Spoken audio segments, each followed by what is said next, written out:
Hi guys, it's John Mansell, ex-booze hound, in disguise. I thought it might make a good picture for the front of the vlog, so I'll take off my disguise now.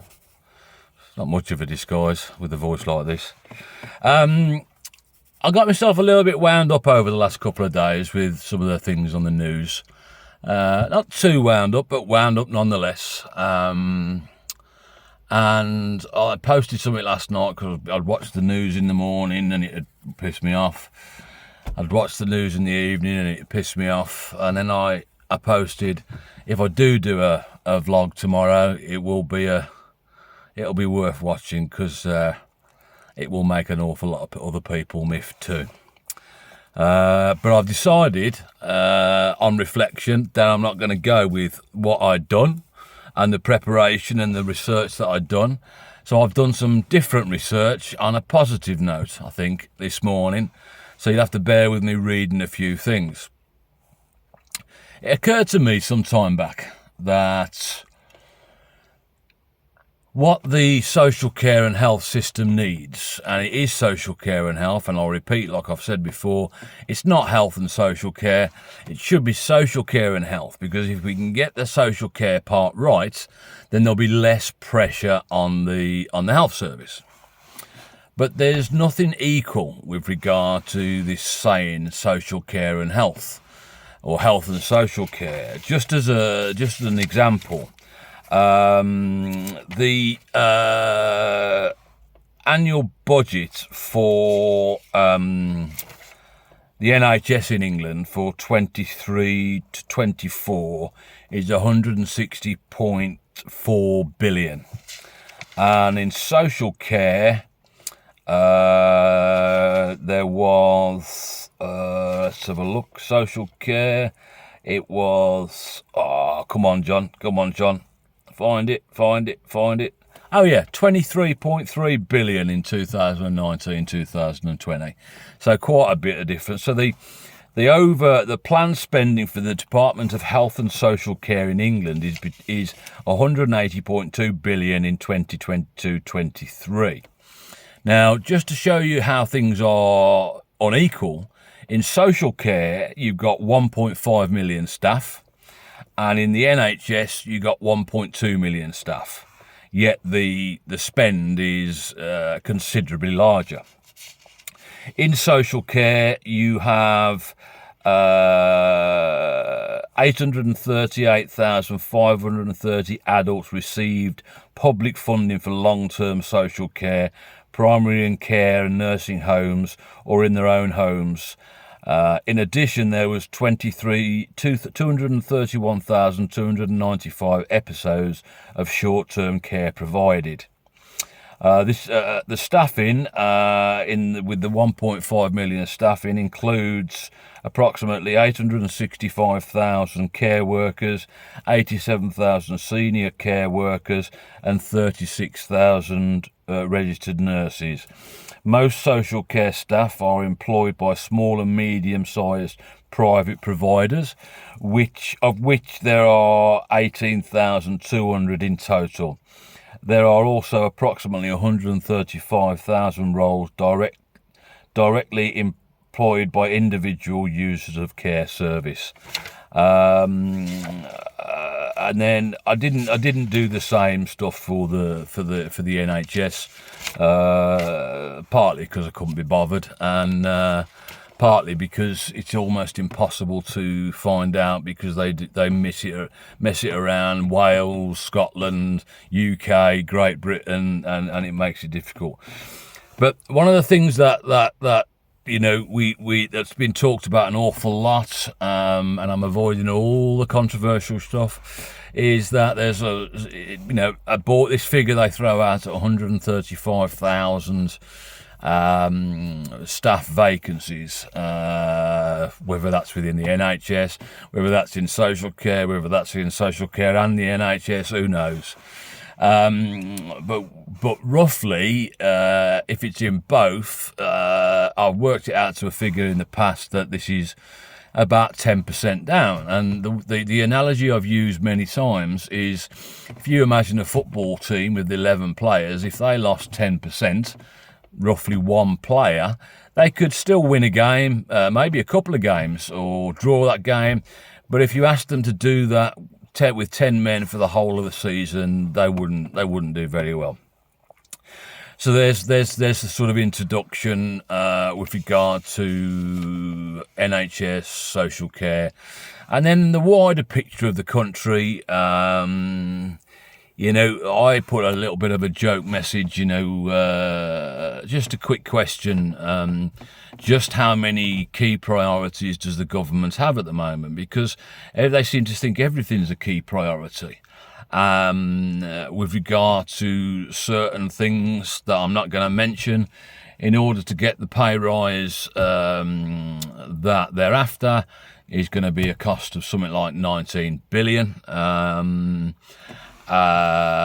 then there was something else mentioned the other day with the number of 500, and then Justin Welby threw his penny in threw his hat in the ring as well. I'm not going to get into those because steam will start coming out my ears. One of the things that I've been saying for many years, and back in 2018, I tried to start an organisation called Today Together, and we launched it in October 2018, and then I did loads of work, and then I worked like an idiot for January and February and fell apart in March. And then again, I tried to do something called SUPGAP, Service Users and Providers, getting actual progress at the end of whatever it was, and again, I fell apart. So it's become apparent to me that I do not have the consistency. Although my new care coordinator came up with a great phrase the other day, what's wrong with being consistently inconsistent? So I'm happy with that. I don't have the consistency to make these things happen. I can't do it. It's just too much pressure for me. So what I'm proposing at this point is I had to think about a number of organisations that most of you will recognise. So let's have a look at Macmillan. This is a charity founded in 1911. Mary Curie, charity founded in 1920. Only locals will probably know this one, but this is Mary Stevens Hospice. That was founded in 1991. I was once up against them in a Dudley Mayor's Award, and surprisingly I didn't win. They won. A lot of people thought that was unfair, and I was like, well, how can it be unfair? Me on my own, ex-Boozehound, is in the same charity, is in the same category as Mary Stevens Hospice. Of course I wasn't going to win it, but being in the same categories is just, what an honour. And then we got other things like the Guide Dogs for the Blind. That was a charity founded in 1934. The NSPCC, a charity founded in 1884. RSPCA, a charity founded in 1824. And the NHS, not a charity, and it was founded in England in 1948 on the 5th of July. So this year it's 75 years old. Now, all those other things are working, I imagine, relatively well. I don't know. They're obviously probably struggling a little bit. But again, you got to then look at the numbers, So I'm not going to go all into it, but so for example, if we take one of the biggest ones there, if we look at let's say Macmillan. In 2021, they helped 2.4 million people, and 90% of their funding is charity. Mary Curie, they cared for 46,000 people, and they have 1,904 registered nurses and healthcare assistants, 9 hospices across all the 4 nations. Mary Stevens Hospice, 20% of the annual funding comes from the government. It costs them £2.8 million annually to run it, and it's a 10-bed unit. And the Guide Dogs, in 2019, 2020, provided 250,000 people with information about sight loss, created 685 new guide dogs, maxed 1,296 people with a signed guide, helped 2,845 children learn essential life skills so that they can navigate the world around them confidently and safely, and lots of other things. The NSPCC in 2021, the helpline contacted agencies about 22,505 children to investigate abuse and neglect concerns. That's an average of 62 children per day. The RSPCA, they received a total of, in 2020-21, 51,505 complaints of alleged cruelty were investigated and closed in 2021. It costs 140 million a year to run as a registered charity with no shareholders, and all the money is put back into the day-to-day costs. Now, when it comes to the NHS, and now £160.4 billion, in total there was an estimated 564 million patients contacts with GPs, community mental health hospitals, NHS and ambulance services in 2018-2019. That is an equivalent to every person in England being assessed, treated, and cared for by the NHS 10 times a year. 1.5 million interaction with patients every day. And then with social care, in 2019, I don't know whether I've already said this, but 2019 and 2020, 838,530 adults received public funded long-term social care. Oh yeah, I did already say this.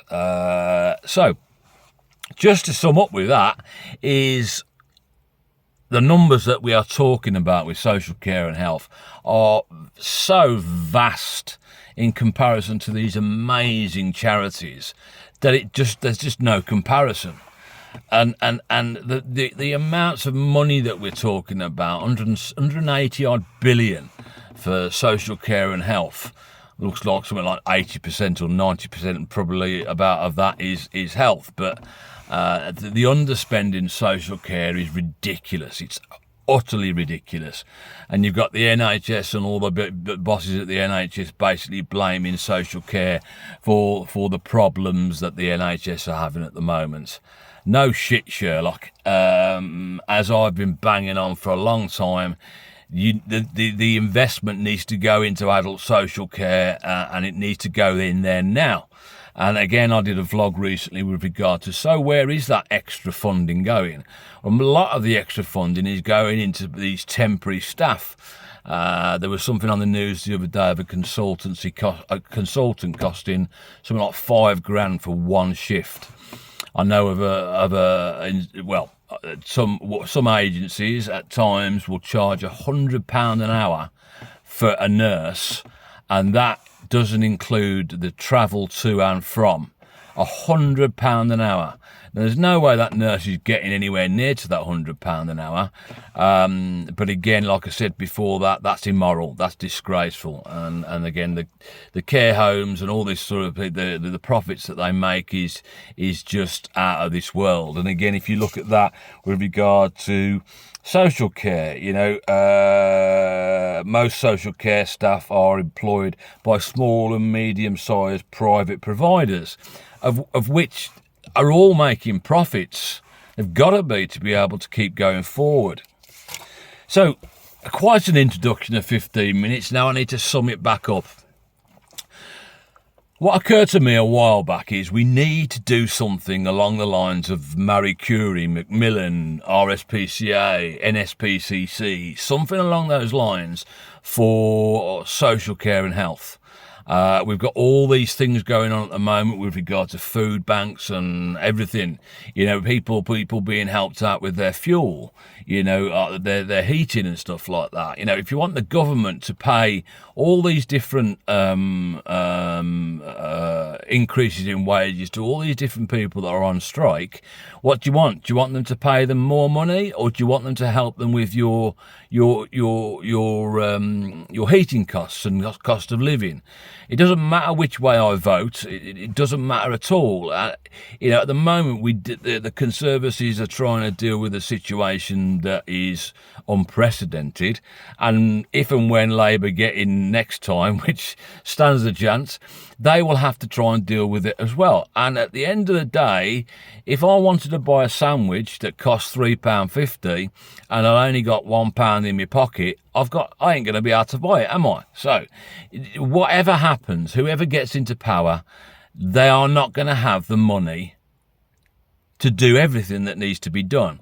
And social care and health, if we don't do something about this now in 2023, there is going to be, it will fall apart. I don't like saying it's broken. I've tried to take a more positive frame of mind and say it is in, let's say what they're saying, it's in crisis, but it is fixable. And it's fixable by us doing things differently. And this means really differently. We need to take a very, very, very different approach. And we can go into that bit more detail at some other later date. And I will be going into that with detail with the people in power. So you know who you are. I will be a pain in the arse this year. The vlog that I did plan, I will be going through every one of those details with you with regard to, and I will be emailing my local MP and his secretary with regards to what I was angry about the other day. So, charity. We need something to fill this gap. We need something to support social care and health. We need to take our foot off their necks and give them a chance to breathe, give them a chance to actually relieve that pressure that is put on them every day. We need to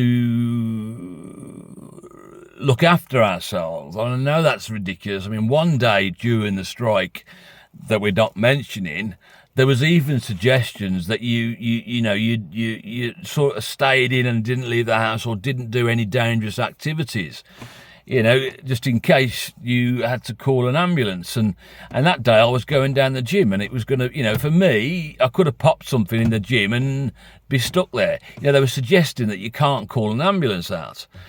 And some of the stories that came out, anyway, let's not get into that, right? So what I'm looking for is somebody who is a lot better than me at doing stuff, normal life stuff. I'm looking for somebody who can set up a charity, who can start doing the work to fill these gaps. Obviously, I'd like it to be called Today Together, but I don't really care. But we need to have something to fill these gaps. And what I'll also be trying to do is, with the different contacts that I've had over the years, I will be inviting people who work in or have worked in the sector to be part of it. So we get a proper understanding. We're looking at senior level, we're looking at medium level, we're looking at frontline level, we're looking at people who are understand, and we're also looking for people like me, lived experience people. I don't like that phrase, or experts by experience. We're looking for life experience warriors, and the top of the board will be the life experience warriors, saying we need to do this, we need to do that, this has got to be done. That will then be put to the professionals, or practitioners as I prefer to call them, to say why it can't be done. And then we will say, well, I don't care, it can't be done, but it's got to be done. So you find a way. We'll find a way. Someone has to find a way to be able to make these changes. And I can't think of what I'm going to call this. I want to find something really quite amusing. But I think the vlog is going to be something along the lines of 2023 is the year that we've just got to stop faffing about, and we've got to get stuff done. And I wanted to do this today and post this today because it's the 3rd of January 2023. And if you saw my last vlog, you will know that there's, for some reason, there seems to be a thing throughout my life that 3 is a positive number.